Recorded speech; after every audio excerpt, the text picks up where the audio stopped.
Olá pessoal, eu sou Bettina Moritz e estou aqui hoje para falar da importância de alguns testes genéticos nas questões de infertilidade.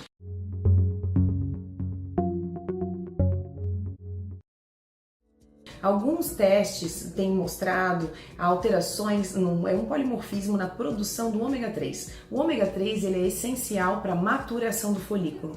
E aonde que ele entra nesse ponto?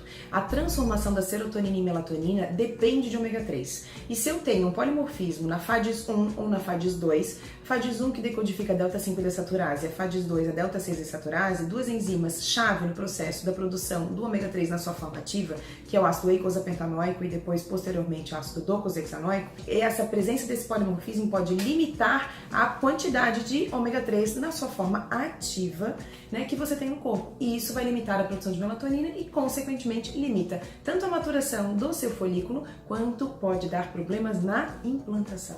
Quando o embriãozinho é formado, ele tem uma camadinha de células chamada sincício trofoblasto. Pouco tempo atrás se descobriu que esse sincício trofoblasto é rico em melatonina e eu preciso ter receptores de melatonina para implantação. Ele cava no endométrio e implanta. É um teste bastante importante em casos de infertilidade. Outro teste muito importante que tem sido associado à infertilidade é de outro polimorfismo na metiltetraidrofolato redutase, o MTHFR. A metiltetraidrofolato redutase é uma enzima que transforma o ácido fólico da sua forma inativa, o 5,10-metileno tetraidrofolato, em ácido fólico na forma ativa, o 5,10-metiltetraidrofolato.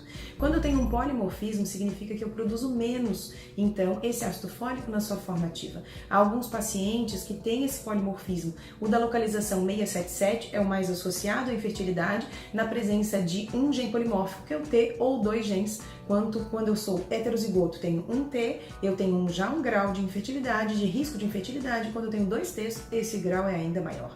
E, inclusive, cuidado, mulheres, esse polimorfismo associado ao consumo de um medicamento chamado drospirenona, que está presente em vários anticoncepcionais, tem causado, sim, risco de trombose. Então, tomem muito cuidado e já tem relatos também de AVC isquêmico em pacientes que utilizaram isso menor do que 30 anos. Então, ele é bem grave e na presença desse polimorfismo não deve ser usado esse tipo de anticoncepcional.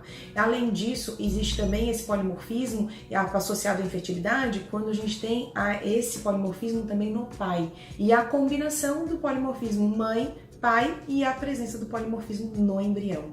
Então, algumas alterações polimórficas, quando a gente tem a junção do polimorfismo da localização do 677 e a localização do 1298, que precisa também ser avaliado, e aí o gene polimórfico é o C, na presença de homozigoto TT e homozigoto CC no embrião, esse embrião não sobrevive. Então, a combinação genética pai e mãe também é determinante no risco da infertilidade. E aí, a partir desse momento, constatada a infertilidade, precisa trocar o ácido fólico para metilfolato, tanto no papai quanto na mamãe, ok?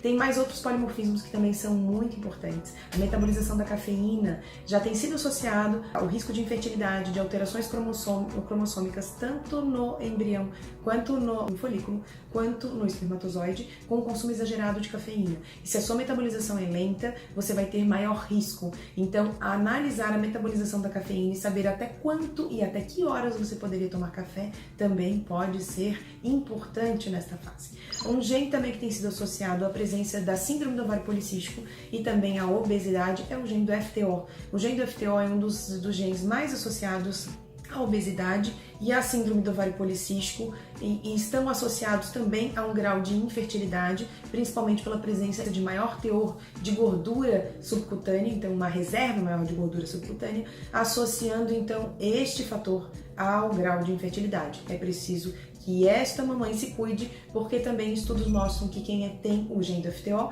costuma engordar mais de 20 quilos na gestação. Então é bem importante cuidar e saber que estratégias utilizar nutricionais para a gente minimizar os efeitos da presença desse gene, porque se sabe que esse gene está associado a menor saciedade. Então o sistema de saciedade da produção de GLP-1 via intestinal é falho, a produção da colicistoquinina via intestinal também é falho. Então o primeiro sistema de saciedade, a gente não pode pode contar muito com ele. Então precisamos botar alimentos menos calóricos, mais fibra, e aí o principal sistema de saciedade no Gen do FTO é a distensão do estômago. Então eu preciso ter volume de alimento, mas pouco calórico, para que essa mamãe não engorde excessivamente e para que eu consiga também baixar esse percentual de gordura, baixar o peso dessa minha paciente obesa que também não está conseguindo engravidar.